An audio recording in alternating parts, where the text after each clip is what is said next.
So my name is Don Ficken, and I'm with the Library Telescope program. It's going to be 1 minute, and what we're going to do is we're going to have a program tonight on the top 10 questions that librarians ask about the Library Telescope program. So let me get our program started here as soon as I get my share screens working. Okay, great. Okay, so again, my name is Don Ficken. I'm with the Library Telescope program, and I have with me Tom Lynch. He's my co-partner. He's been working for quite a long time on the Facebook page. The two of us have been trying to bring together a really great idea by the New Hampshire Astronomical Society to put telescopes in the libraries for checkout, just like a book here. So this program's been around since 2008. We have both telescopes and binoculars. We are tracking at least 1,000 locations, and we're at least, I think, in 6 countries. We may have more places than that than we know about. This is just the ones that we've learned about. And you can go on our line. We have a map on librarytelescope.org. It's a website. If you go onto our website, you can get a world map. Click on the country that is highlighted, and if it's a state or province or a country, you can drill down and it will list the telescopes locations that we at least know about. And you can also go to our Facebook page. Our rock star Tom Lynch has been working for some time to grow our page, and we've got 6,600 plus followers. So that's a pretty large following. And we talk about astronomy, about the Library Telescope program, recently about the eclipse, just a lot of fun stuff. And so I really encourage you to check that out. Our overall task force, we're just a bunch of volunteers working together. We are really simply trying to grow the program and share best practices.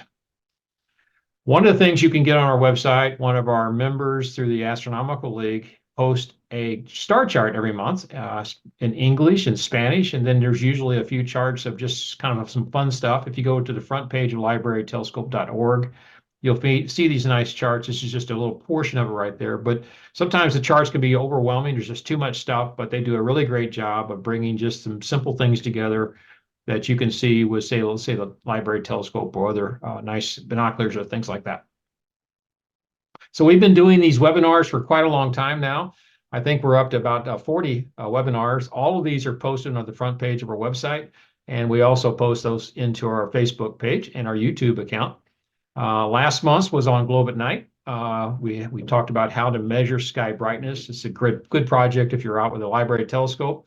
You have to be out to just a certain time of month to be able to do that. But anyway, it's a really good extra project, a citizen science project, if you will. Tonight, our program is about the top 10 questions that librarians have asked. So both Tom and I have experience. We have others that have a lot of experience dealing with libraries, and there are very typical questions we ask. We'll try to go through those quickly. And next month, we're going to talk about the top 10 questions asked by amateur astronomers. A lot of astronomers never really worked with the Library Telescope program. And so what we're trying to do is simply help them through some of their questions. We will be taking questions at the end of this program tonight. We are running this both on Facebook and Zoom. And so I'm going to stop share, and I'll bring up our regular screen share for the actual program itself. And just hang on 1 second, we'll get that going. Okay, so again, this is Tom and I tonight. We'll do this program. So the top 10 questions asked by librarians. So let's start with a basic concept. This is important to understand before we get into the actual questions. So what we're doing is we're taking a very standard telescope. This one happens to be Orion. Sometimes we work with Zummel. It's not just one manufacturer. And on the left-hand side, what you're seeing is the type of telescope that would be shipped to you as a librarian. And so it's got its red dot finder, it has eyepieces, it has things that you can lose pretty easily. So on the right-hand side, through some experience, I mean, you could certainly push this one out on the left-hand side if you're a library to spy it and just let it go. But what happens is the eyepieces get lost, the cover of the dust cover of the tube gets lost.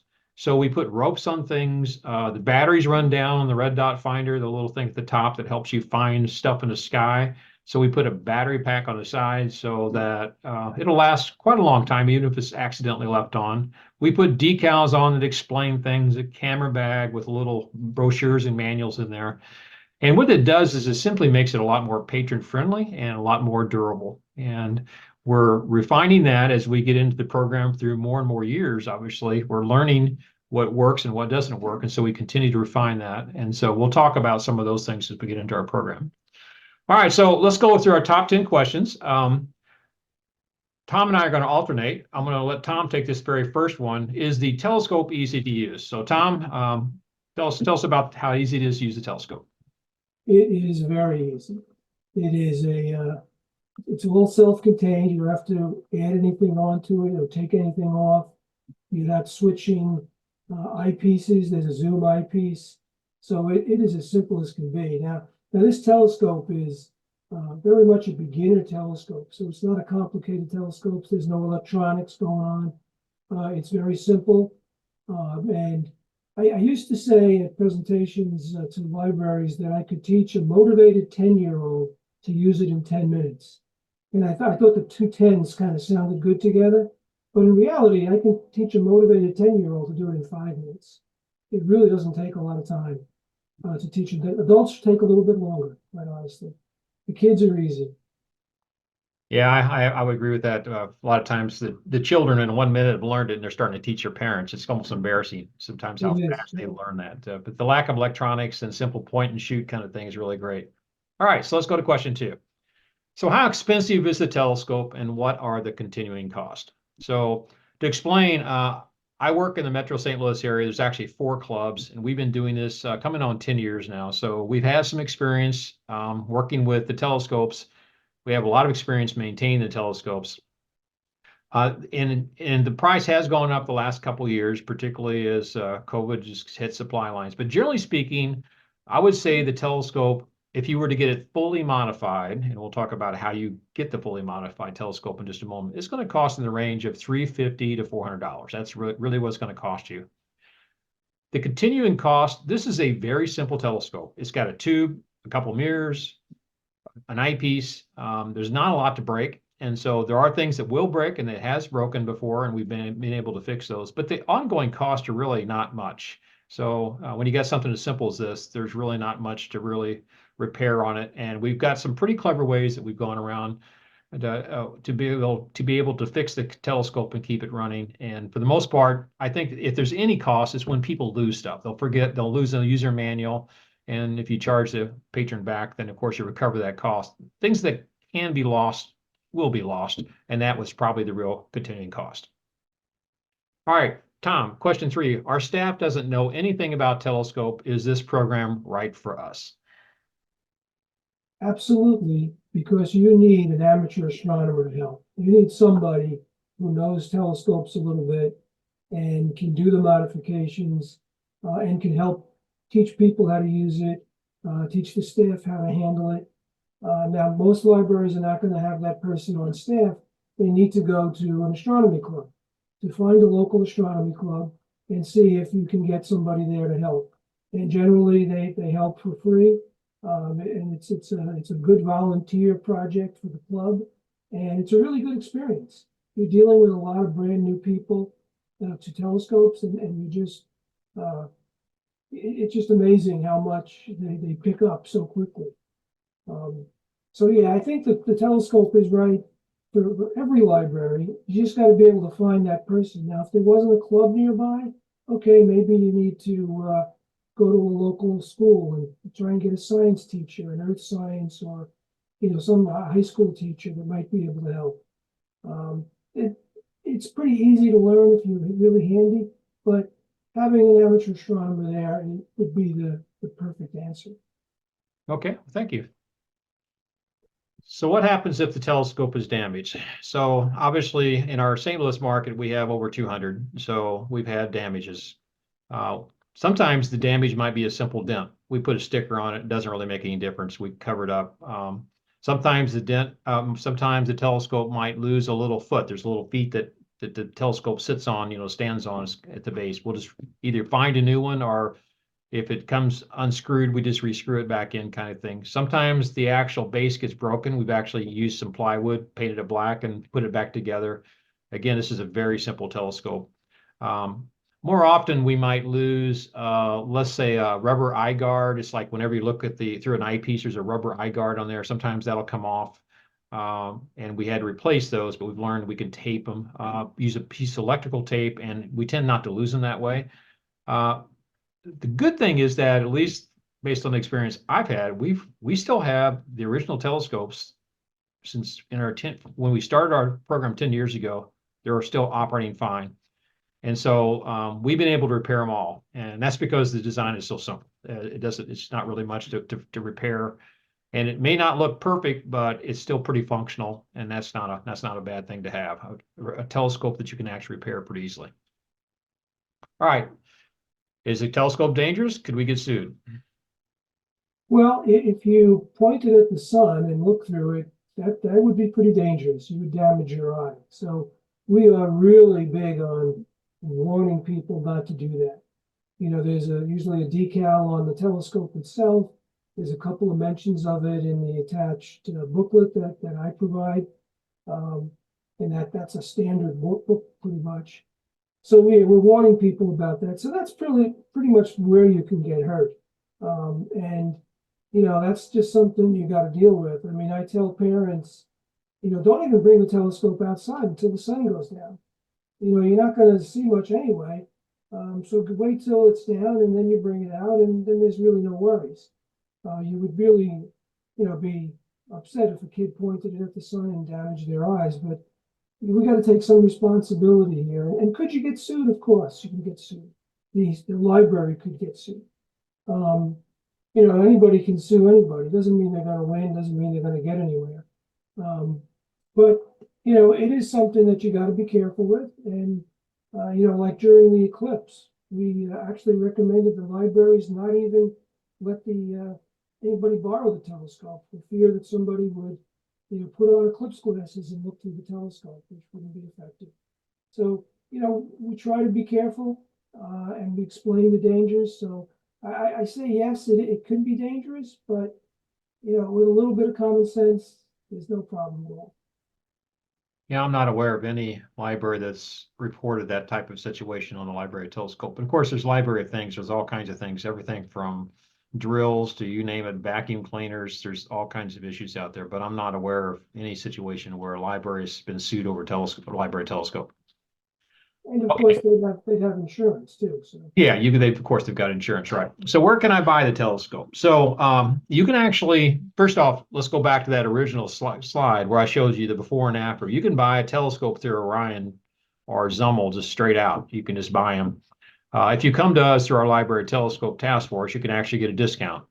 But once you get the telescope, if you just put it out there like it is, you might lose eyepieces, you might have rubber eye guards lost, or whatever else. You could have some things simply lost. So we recommend that you make the changes. And unfortunately, there's nobody out there, at least anymore, that I know of, that will simply say, I'll buy the telescope, make the changes, and you could buy it from me.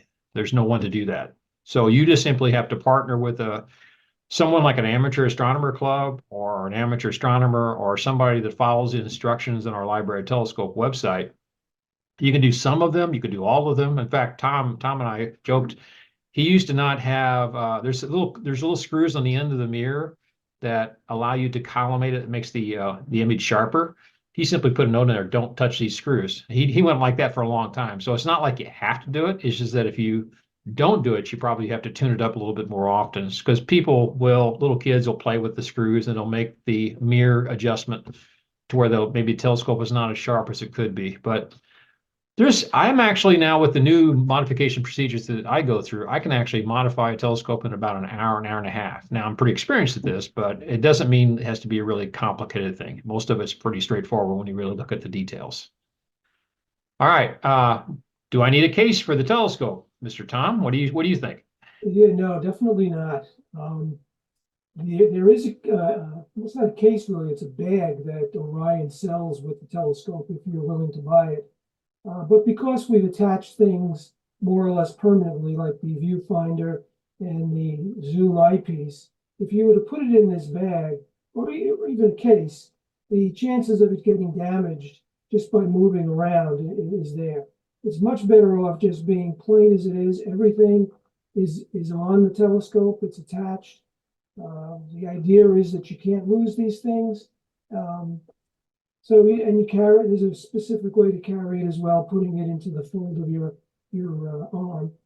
And it works very, very well. I've had several libraries insist that they wanted to have a case, a bag of some sort, and I've talked them out of it. There was one that had already bought the bag, and I convinced her not to use that. And I don't know what they did with it. They wanted to give it to me, and I said, well, I don't want it. So yeah, you don't need a case or anything to put it in. You're much better off just carrying it as it is, well, fully put together. Yeah, I definitely agree with that. And just put it in the seat of your car and seat belted in like a little child. I carry 3 or 4 of those around sometimes that way. So when we go to programs for training.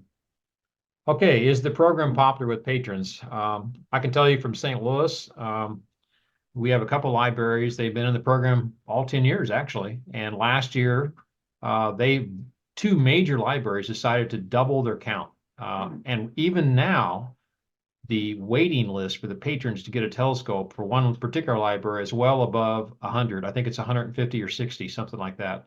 So yes, it is popular.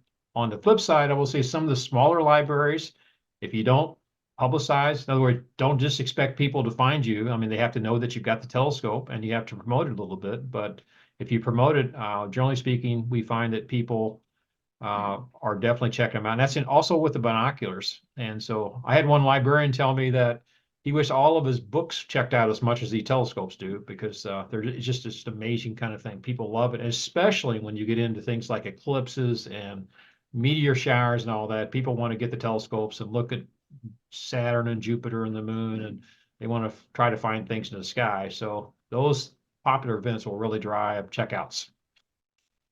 All right, number 9. Do you, in other words, does a task force donate telescopes to libraries? Tom, you want to take that one? Okay, no, we do not. Typically the libraries buy the telescope directly, or as in Don cases, when he's doing a whole lot of telescopes, he'll buy them in bulk and distribute them to the libraries. But there is a program with the Astronomical League where they donate telescopes to astronomy clubs, who then give them to a library.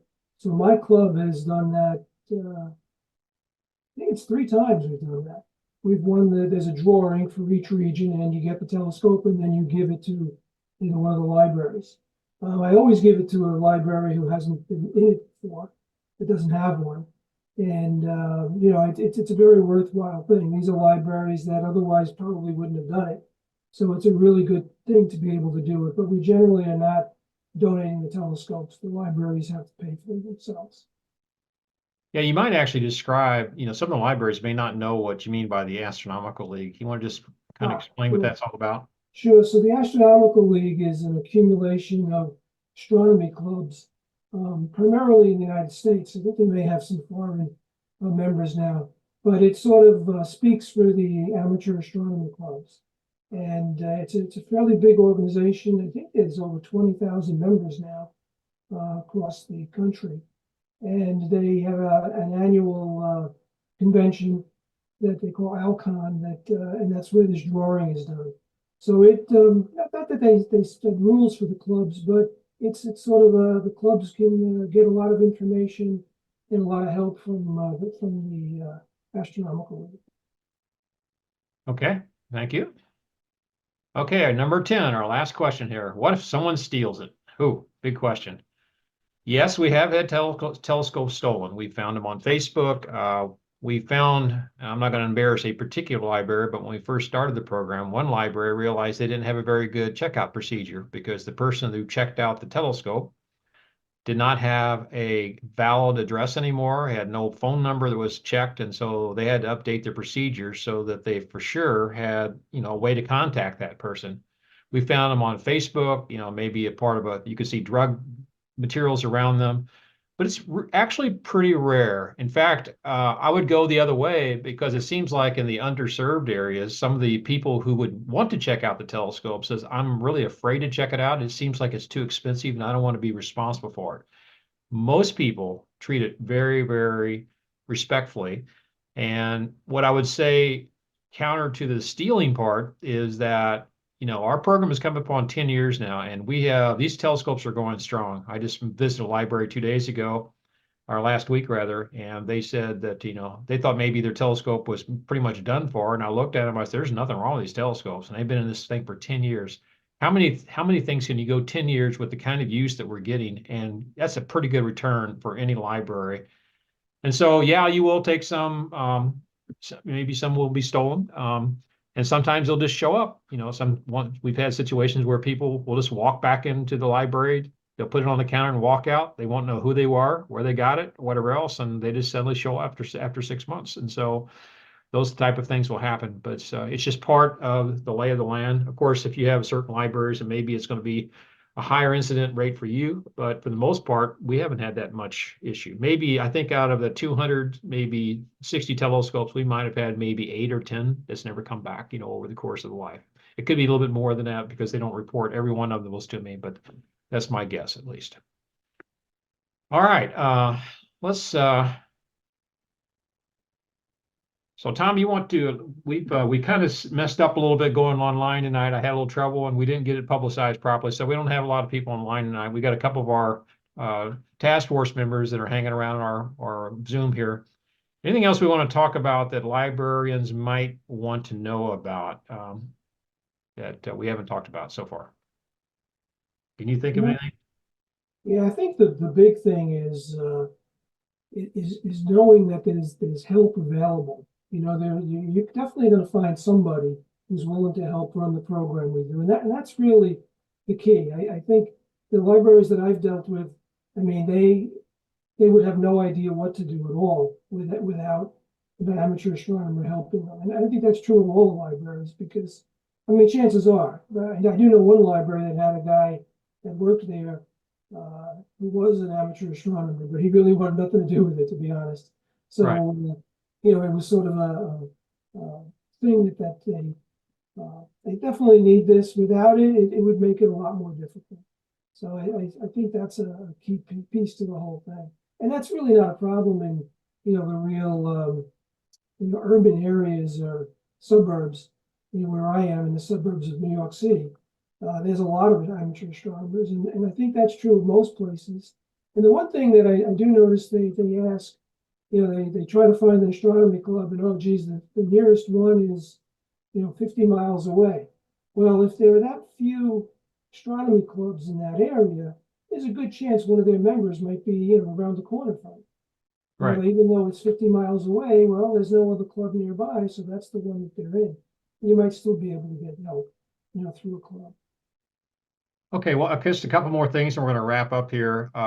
So we haven't really included this in the questions, but they are typically things that after someone launches or gets ready to launch the program, that'll surface. Number one is they'll find out that they don't exactly have procedures to check out a telescope. They have a lot of stuff for books, right? They don't know exactly what to do with the checkout process. So we have sample checkout procedures. Typically, libraries will check them out 1 to 3 weeks, that type of range. But it's a little different because it's a library of things. And if you're into library of things, you already got that figured out. But if you're not into libraries of things as a library, you probably want to take a look at our procedures. It seemed like it took a little while for folks to figure that out, within our libraries. The second thing is, I really think it's important to get the library staff trained a little bit. And when I mean train, what I'm always worried about is that you launch a program within your library, a patron comes in and says, I want to check out a telescope. Your staff says, I don't know anything about this. Here it is. They look like they're scared of it. They're giving it to the patron. That's not a good way to start. Usually you can give the library staff a very quick tutorial on how to, let's say, find an exit sign or something. In other words, pick it up, sight up an exit sign, show how easy it is to use. And within usually a few minutes, they go, oh, this is really easy. And it's really light and I'm not afraid of it anymore. And that's just a really great way to set the stage for the patron to come in and say, oh, this is really easy to use. I love it. This is great. Or even better, let them take it home a week or two before you launch their program officially within your area. Particularly if the moon's up, they're going to find it's a lot of fun. And as we get to Saturn and Jupiter, some of the big planets back up, they'll love looking at it because you can look at Saturn's rings and Jupiter's moons really easily with this. And the moon itself will just be quite amazing, almost too bright when it gets more than, say, a first quarter moon. This is not a toy. It looks like a it looks like a little toy, but it's not. It's a 13 to 14 pound telescope, easy to pick up, easy to carry. And I think you're going to really find it's a lot of fun. All right, Tom, you got anything else we want to cover here? No, I think we're good. Okay, well, we're going to put this out on our YouTube page and our front page, and we do appreciate the folks that were able to participate tonight. And we'll look forward to next month. Once again, next month, we're going to take the astronomer side, because astronomers sometimes like, I don't really know if I want to get into this. It looks pretty complicated, but particularly with the new telescopes, the way they're being designed, we're finding it's getting much and much easier to keep the thing up. So join us next month. I think it's June 12th or something like that.